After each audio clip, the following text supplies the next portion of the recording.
extensos. Agora nessa prova tá bem resumido, tá bem facinho mesmo, tá bem quinta série.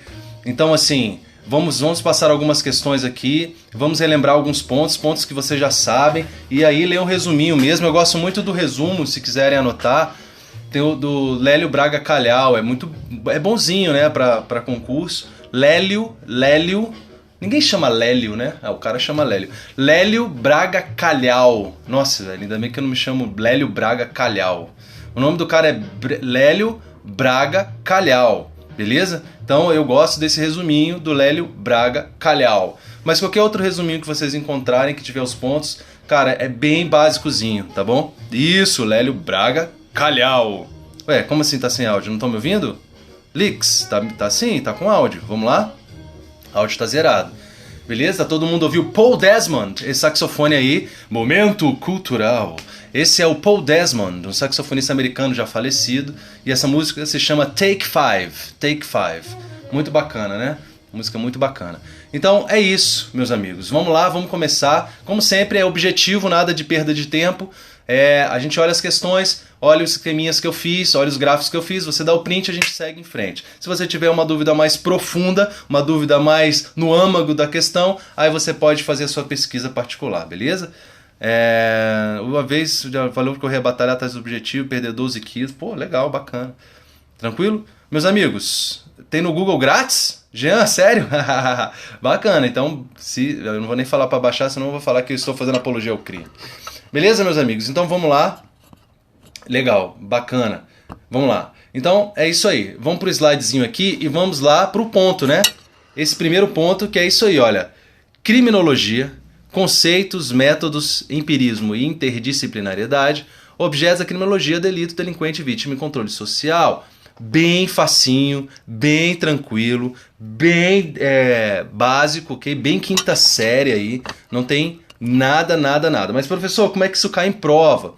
Fiz algumas pesquisas, descobri algumas questões, e aí a gente vai trabalhar com esse primeiro ponto aí. A primeira questão foi cobrada no concurso de promotor da Bahia, lá na Bahia. Aí, essa primeira questão diz assim, veja bem, ela diz o seguinte, olha só, a criminologia tem como objeto, porque chega pra você que ela espera de todo mundo. Não, vai ser tranquilo, Felipe, vamos lá. A criminologia tem como objeto de estudo o delito, o delinquente, a vítima e a interdisciplinariedade. Então, a criminologia tem como objeto de estudo o delito, o delinquente, a vítima e a interdisciplinariedade. Bom, se você já estudou alguma coisinha de criminologia, você vai saber que esse item está errado. Claro, esse item está errado. Mas por quê? Vamos lá então, só para você dar o print aí da tela. Quais seriam então os objetos da criminologia? Então você tem na criminologia o delito, né? Aqui é interessante você observar o seguinte.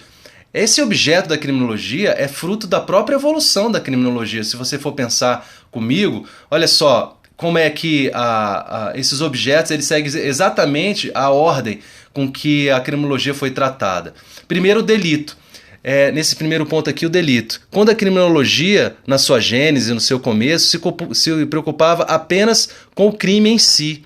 Né? Na fase pré-científica que nós estudamos, né? Na fase pré-científica, que é antes dos italianos, né? Antes dos italianos, a fase pré-científica ela cuidava apenas do delito, o delito em si, se preocupar com o fenômeno crime, o fenômeno criminoso. Tanto que nessa fase aqui, até essas duas primeiras fases aqui, você não tinha uma diferença exata entre criminologia e direito penal. Nessa primeira fase, em que se preocupava com o delito, e na segunda fase, que passa a se preocupar com o delinquente, você não tem uma diferença exata entre ciência da criminologia e ciência do direito penal, até porque isso não era exatamente ciência. Não é? Então, aqui, por exemplo, na primeira fase, na fase pré-científica, em que o crime se volta mais para o delito, nós estudamos, por exemplo, a demonologia, né? Demonologia, ou seja, que um entendimento que o crime tinha a ver com possessões demoníacas, alguma coisa assim, influência de espírito e tal, chamada demonologia, né? Tinha também a chamada frenologia, né? Então se o cara fosse feião, tipo, se ele fosse tipo o Zuki, ele era culpado, né? Se ele fosse bonitão, assim, tipo o Felipe Tenório, se ele fosse gato, bonito, igual o Felipe Tenório, aí sim, né? Aí sim, ele seria inocente. Se ele fosse gato igual o Felipe Tenório, ele seria inocente, né? Aí a gente evolui para uma segunda fase que se volta ao delinquente, principalmente com Lombroso, né? Com Lombroso. E aí ele se volta ao delinquente. Apesar de não parecer, os estudos de Lombroso, né, olhando de hoje para o passado, parece bem antiquado, né? Mas é uma evolução, né? Os estudos de Lombroso, assim, é uma evolução. Por quê? Porque ele passa a delimitar o crime a partir do delinquente, né? Então a gente estuda individualmente o delito. E isso é uma evolução histórica, isso é um marco histórico importante, né? Então a gente passa a conceber o crime como uma coisa científica. É claro que ele está ali no comecinho, né? Ele pega lá, ele pega os cadáveres, né? E pega os crânios e começa a estudar os crânios e tal, tentando buscar uma explicação científica para o fenômeno criminoso, né? Então se o cara ele tem determinadas qualidades físicas, né, tamanho de crânio, etc, blá blá blá blá blá blá blá blá blá. Então, o que acontece é que, apesar de a gente olhar os estudos de Lombroso hoje, com certo. Hoje, quando se fala em Lombroso, se fala até. Isso é uma situação lombrosiana, se fala até no sentido pejorativo. Mas a verdade é que os estudos de Lombroso eles representam um salto muito grande no estudo da criminologia, né? E aí passa para o estudo da vítima e do controle social. Aqui, o estudo da vítima e do controle social já são influências norte-americanas. Isso então já acontece a partir do século XX. A vitimologia e o controle social, principalmente o controle social, né? Principalmente o controle social é algo do estudo da sociologia norte-americana, né? Então, as escolas de criminologia norte-americanas que influenciaram, até hoje influenciam o estudo da criminologia. Então, os objetos seriam então delito, bem a sequência histórica, né? Vai para o YouTube sim, delito, delinquente, vítima e o controle social formal e o controle social informal. Controle social formal, é interessante essa questão do controle social, né? Como isso é abordado. O controle social são as próprias agências de controle, né? A polícia, o Ministério Público, a Justiça e tal. Vou pedir para parar um pouquinho aí com as mensagens, só para não travar muito aí para a galera, beleza? Zuki, valeu, meu amigo, pela presença aí. Obrigado, viu? Tamo lá em Pernambuco, tamo junto em Pernambuco, tá? Então, olha só, meus amigos, como é interessante. Eu tô assistindo um seriado, comecei a assistir ontem um seriado, e, cara, me fugiu o nome agora do seriado americano, cara. Mas é um seriado que ele começa assim, talvez se alguém tiver assistido pode colocar o nome aí. Me fugiu o nome agora. O primeiro capítulo, ele trata da morte de um garotinho de nome Tom. O Tom, né? O Tom foi morto e aí o principal suspeito é um sujeito que é vizinho dele, né? O sujeito que é o vizinho dele. E aí muito interessante porque esse cara é o que encontra o corpo do garoto, que o garoto foi abandonado lá no meio das árvores e tal, e ele é o cara que chama a polícia e tal, e ele é o principal suspeito. E aí você começa a perceber o controle social sendo feito de forma informal. Então aqueles amigos dele, os vizinhos que gostavam dele e tal, começam a tratar ele friamente, ele vai no mercado, por exemplo, é muito interessante ver isso. Ele vai no mercado e o cara que era conhecido dele no mercado começa a tratá-lo friamente, assim, objetivamente. Então, isso é o chamado controle social informal, né? Então, a própria reação da sociedade em relação ao crime. Você veja, por exemplo, a Glaze Hoffman recebia um vídeo, e a gente já recebe vários vídeos, né? Por exemplo, determinadas pessoas ligadas ao Partido dos Trabalhadores, ao PT, né? A Glaze Hoffman saindo do aeroporto, o nego xingando, né? O cara do PT no avião, o pessoal xingando de ladrão. Então é mais ou menos o que é a reação social, e isso é muito estudado pela sociologia norte-americana. Isso tem muito a ver com a psicologia de multidão, né? Às vezes, se você encontrar um petista, se você estiver sozinho, você não teria coragem de xingar aquela pessoa e tal, mas se você está no meio de um grupo, isso tem a ver com a psicologia de grupo, né? No grupo, você ganha uma identidade do grupo, né? Então, coisas que você faz quando você está em grupo, você não faria sozinho, porque você ganha uma identidade que é do grupo. Isso é muito interessante, são coisas que os americanos se aprofundaram demais nesse estudo, tá bom? Então, essa primeira questão, então, está errada, porque, voltando aqui, essa questão está errada porque a criminologia não tem como objeto a interdisciplinariedade. Interdisciplinariedade seria um método, né? Então, como nós vimos aí, seria os objetos, o delito, o delinquente, a vítima, né? O controle social formal e o controle social informal. Beleza? Daqui a pouco a gente vai falar mais sobre cada ponto desse aí. Vamos lá. A próxima questão é para promotor também da Bahia. É a mesma prova, beleza? Interdisciplinariedade está fora porque não é objeto, é método, tá bom? Então, vamos lá. 2. Com relação à criminologia, é correto afirmar que a vitimização secundária é levada a cabo no âmbito dos controles sociais, mediante o contato da vítima com o grupo familiar ou em seu meio ambiente social, como no trabalho, na escola, na associação comunitária, na igreja ou no convívio social. Bom, aí é também outro conceito bem tranquilo, bem fácil, que é só você relembrar. Com certeza você já ouviu falar, né? Na vitimização primária, secundária e terciária, não é? Então, falam até de 4º grau, 5º, 6º grau, mas é invencionice do povo, tá, meus amigos?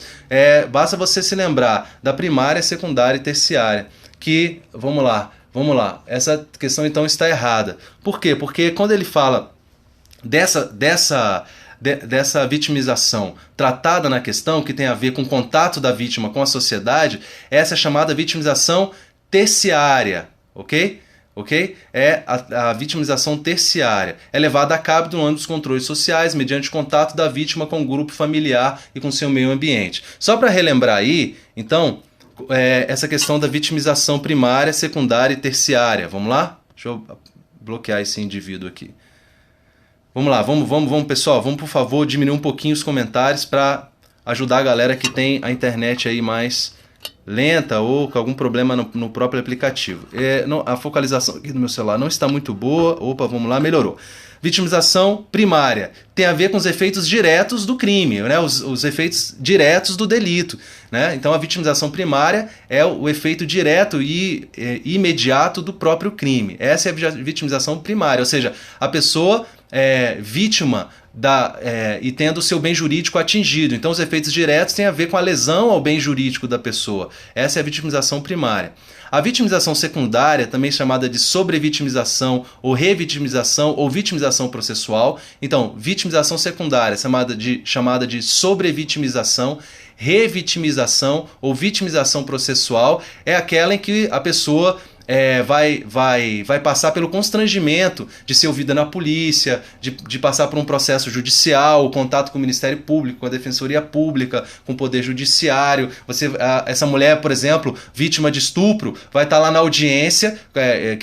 Eu já fui vítima de um roubo, não de estupro, pelo amor de Deus. Eu já fui vítima de um roubo e aí no dia da audiência o cara me assaltou, eu estava na sala de espera junto com o autor. Então é esse tipo de cuidado que às vezes o judiciário não tem, de colocar a vítima, de sobrevitimizar aquela pessoa que já foi vítima direta dos fatos, ok? Então, é isso que seria a vitimização secundária. Então a pessoa é ouvida lá, tem que recontar aquela história na polícia. Muitas vezes o policial ali não tem aquele treinamento, aquela sensibilidade de ouvir a situação, né? De ter um cuidado, e eu posso dizer até um carinho com aquela situação. Às vezes entra ali na rotina, né? Então essa é a vitimização secundária. E a vitimização terciária é justamente a fama social que aquela pessoa recebe por conta do crime, né? né? Muitas vezes essa vitimização terciária ela é tão importante que ela influencia até na própria persecução penal, porque vejam, por exemplo, em crimes sexuais, né, em determinados locais, a própria vítima ela se torna tão culpável pela sociedade quanto o autor. Ah, essa moça aí sofreu violência sexual, mas também ela é mal afamada, ela também só usa roupa assim ou assado, ou ela sai com todo mundo, esse tipo de situação que pode gerar no seio da sociedade. Então esse é o estudo da vitimização. Só para fazer um adendo, vamos aí para esse próximo gráfico aí. Deixa eu ver se eu consigo melhorar aqui o foco. Vamos lá, me ajude, celular. Opa, deixa eu ver se ele melhora o foco aqui. Aí, beleza. Olha só. É porque se eu virar o celular, depois, quando eu vou subir para o YouTube, ele fica torto, viu, Lix? Ele fica torto. Então, risco de vitimização, delito sem vítima, cifra negra e cifra dourada. Só lembrando isso aí. Risco de vitimização ou vulnerabilidade.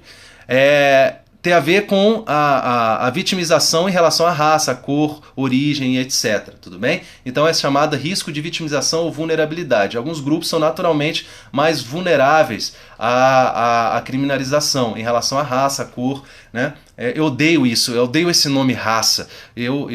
Uma vez alguém falou pra mim, raça é raça humana, não existe raça. A raça é raça humana, não tem subclassificação disso. Existem pessoas de origens diferentes, de cores diferentes, de cor de pele diferente. Agora a raça é uma só. Mas se fala em termos amplos assim, raça, né? Raça, cor, sexo, origem, opção sexual, né? Então é risco de vitimização ou vulnerabilidade, né? Então tem a ver também com opção sexual e tudo mais. Delitos, em relação à vitimização, também tem os chamados delitos sem vítima, que a gente estuda no direito penal, que é a chamada vitimização difusa ou crimes vagos. No direito penal é chamado de crimes vagos. O que são os crimes vagos? São aqueles em que a vítima não é individualizada, a vítima é toda a coletividade. Né? Por exemplo, no porte de arma, quando o sujeito está andando armado, você não individualiza ali uma vítima ou duas vítimas. Toda a sociedade está em risco quando aquele sujeito está portando ilegalmente uma arma. Não é? Ou os crimes ambientais e etc. Okay? Então, esses seriam os crimes vagos. Né? Um exemplo de crime vago seria os crimes contra os mortos, né? Então, por exemplo, o sujeito lá urina sobre... Eu vi aqui outro dia, alguém me mandou alguém destruindo um cadáver, jogando fogo no cadáver. Ali seria um crime contra a administração da justiça, né? Mas vamos supor um crime contra a honra, um crime calúnia contra os mortos e tal. Então a gente não pode dizer que foi a viúva do morto que foi a vítima, né? Então ali é um crime vago, né? Um crime que você não identifica, a vitimização é difusa. É uma classificação de direito penal. É diferente de tipo aberto. Tipo aberto é aquele em que você não tem todos os elementos descritos, né? Como nos crimes culposos. E a cifra oculta, que o pessoal classifica em cifra negra e a cifra dourada. A cifra negra é a diferença que existe entre a criminalidade real e a estatística, não é isso? Então a cifra negra é aquela diferença entre a criminalidade real e a criminalidade estatística, ou seja, aquilo que entra para as estatísticas. Essa é a cifra negra, né? Cifra negra. E a cifra dourada tem a ver com colarinho branco. Beleza? Essa cifra dourada tem a ver com colarinho branco. Então, o que a Lava Jato está buscando, então, é essa diminuição na cifra dourada. Né? A cifra dourada a cifra dourada acaba sendo uma cifra negra também, né? Porque a cifra dourada, a impunidade é muito grande. A cifra negra tem a ver com impunidade. Elas não são excludentes. A cifra negra e a cifra dourada são excludentes? Claro que não. Elas podem conviver, né? A cifra negra e a cifra dourada, elas podem conviver. E geralmente convivem. Nos crimes de colarinho branco, a impunidade é muito alta. Beleza? Então é isso. Relembramos aí alguns pontos sobre vitimização. Seguimos aí para a próxima question. É correto afirmar que a criminologia é uma... Tá muito ruim hoje o foco aqui do meu celular. É correto afirmar que a criminologia é uma disciplina auxiliar das ciências médicas, voltada a investigações clínicas por meio de perícias e exames laboratoriais. Não, nada a ver, né? Então, essa questão caiu no concurso da Polícia Civil de São Paulo, bem tranquila. Ciência empírica interdisciplinar, ciência empírica interdisciplinar, a qual estuda os fatores que contribuem para a ocorrência do crime, dentre outros temas correlatos. Ciência empírica interdisciplinar, a qual estuda os fatores que contribuem para a ocorrência do crime, dentre outros temas correlatos. Ao qual estuda os fatores que contribuem para a ocorrência do crime. Bom, poderia ser, vamos analisando item por item. Disciplina auxiliar das ciências jurídicas, voltada às técnicas de realização de perícia. Não, nada a ver. Disciplina auxiliar das ciências criminais, voltadas às investigações por meio de perícias, não. Ciências dogmático-normativa. Dogmático-normativa é o direito penal. Não, seria a letra B mesmo, né? Seria a letra B. Então, essa questão aí, a questão 4, seria a letra B. Deixa eu só corrigir o gabarito aqui que tá errado, tá? Então seria a letra B, beleza? Letra B, bem tranquilo aí. Só aproveitando essa deixa aí, né? Em relação essa questão foi para delegado? Ô Felipe, eu não tenho certeza. Não tenho certeza, desculpa. O método da criminologia. Bom, a criminologia, vocês sabem, né? A criminologia, deixa eu ver se eu até... a criminologia, cadê? Tá aqui. A criminologia, o método é uma ciência empírica, ou seja, o método indutivo. Deixa eu ver se eu consigo melhorar o foco aqui. Tá muito ruim, né? Vamos lá. Então, método da criminologia é uma ciência empírica, né? Ou seja, ele parte de um método indutivo. Empírica tem a ver com... as ciências empíricas é aquelas que buscam dados da realidade para chegar às suas conclusões, né? Então, ciência empírica é aquela que estuda a realidade, o dia a dia, esse tipo de coisa. Bom, quando a gente fala que é um método indutivo, significa que ele parte de uma situação particular para chegar a uma conclusão geral, não é? Ele observa uma situação particular para chegar a uma conclusão geral. Exemplo de um raciocínio indutivo. Exemplo, a top model Gisele é linda. Então a top model Gisele é linda. Então eu analisei uma situação particular, que a Gisele é linda. A top model Pietra é linda também. Então eu analisei uma outra situação de uma outra top model e descobri que ela também é linda. A top model Maria também é linda. E aí eu chego a uma conclusão, logo top models são lindas. Então, quando eu começo a analisar determinado fato individual que se repete, eu posso criar uma ideia geral, um raciocínio geral sobre aquela ideia. Tudo bem? O raciocínio indutivo analítico é feito dessa forma, ok? Então, é bem tranquilo. Eu não coloquei o gráfico aqui, não sei porquê, certo é porque eu sou um animal, né? Mas deixa eu ver se eu acho aqui, criminologia. Deixa eu ver se eu acho o outro arquivo aqui. Resumo de criminologia. Deixa eu ver aqui, se é esse arquivo aqui. Deixa eu ver se eu tenho um gráfico aqui que vai te ajudar. Origem... Aqui, tá aqui. Esse gráfico aqui, olha. Esse gráfico aqui. Deixa eu ver se eu consigo aumentar a exibição. Dar um zoom aqui. Deixa eu botar aqui 150%. Será que dá? Vamos lá, 150%. Então aqui a gente tem, dentro do conceito de criminologia, a gente tem assim, olha. Criminologia como ciência, conceito de criminologia. Então, olha só.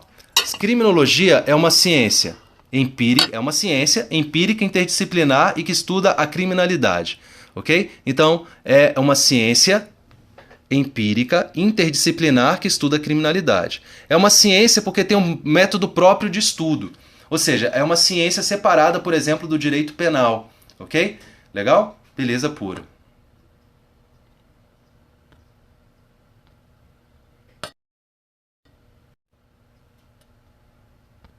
Esse Sullivan aqui, gente, eu bloqueei ele, mas eu não sei se ele estava fazendo nada de errado, não.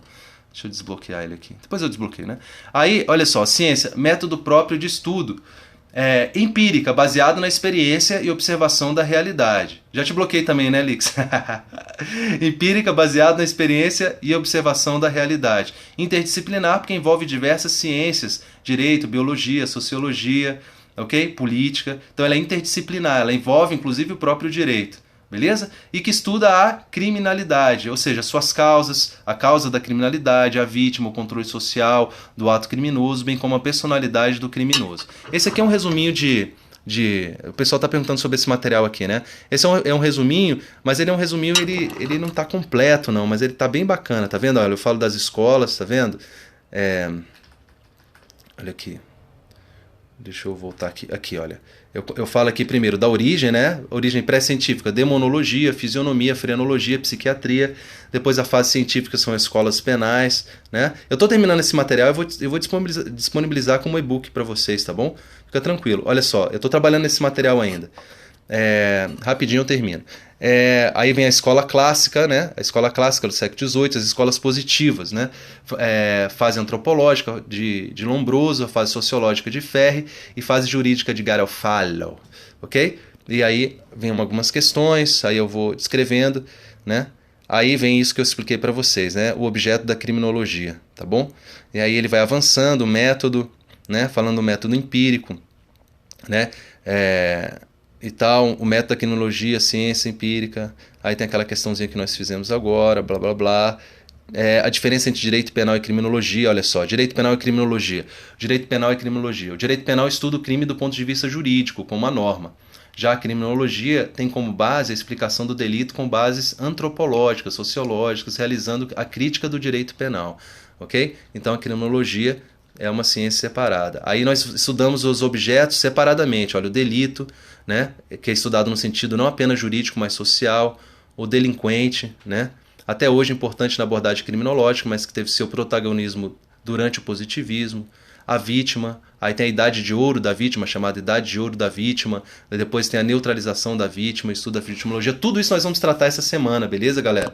Todos esses pontos aí nós vamos tratar essa semana. Fiquem tranquilos, nós vamos tratar sobre isso aí dentro do edital de vocês, tá bom? Hoje a gente só fez um esquenta aí para durante a semana a gente tratar desses pontos todos aí. Tudo bem? Então, essa aula vai para o YouTube, já vou renderizar ela agora e eu vou mandar ela para o YouTube, tudo bem? Espero que tenham gostado, espero que tenha sido útil. Esses conceitos iniciais são bem básicos, aí a gente vai avançando, aprofundando no que é necessário, tá bom? O edital tá bem bacana, tá bem simples, dá para você gabaritar aí. Beleza? Lá em Pernambuco nós vamos bater um papo também, eu vou ficar com direito penal e criminologia aí, Suzuki. Suzuki tá aí? Parece que eu vou ficar com direito penal, parte geral especial e criminologia. E aí a gente vai debater esses pontos lá também em criminologia, beleza? Então é isso mesmo. Galera, boa semana a todos. Se organizem para a semana, não deixe a vida te levar. Saiba o que você vai fazer hoje, amanhã, depois de amanhã. Saiba o que você pretende para sua semana. Por exemplo, no saxofone, eu tenho uma escala aqui e alguns arpejos que eu tenho que memorizar. Tem uma música que eu tenho que estudar. Então isso você tem que estabelecer planos para sua semana, mesmo que você não alcance. E aí você faz um balanço e organiza isso para a próxima semana. Isso vai levando a sua vida. Leve a sua vida, não deixe a vida te levar. Não seja um Martinho da Vila, beleza? Só seja um Martinho da Vila quando ele fala assim: já tive mulheres do tipo atrevida. Não leva a vida, não deixa não. Gente, não, deixa a vida levar não é o Martinho não, né? Quem? É o Zeca, né? É o Zeca Pagodinho, confundi. Beleza, então. Pessoal, fiquem com Deus. Um abraço, até mais. Tchau. Tchau. Zuki, emenda na live aí. Um abraço.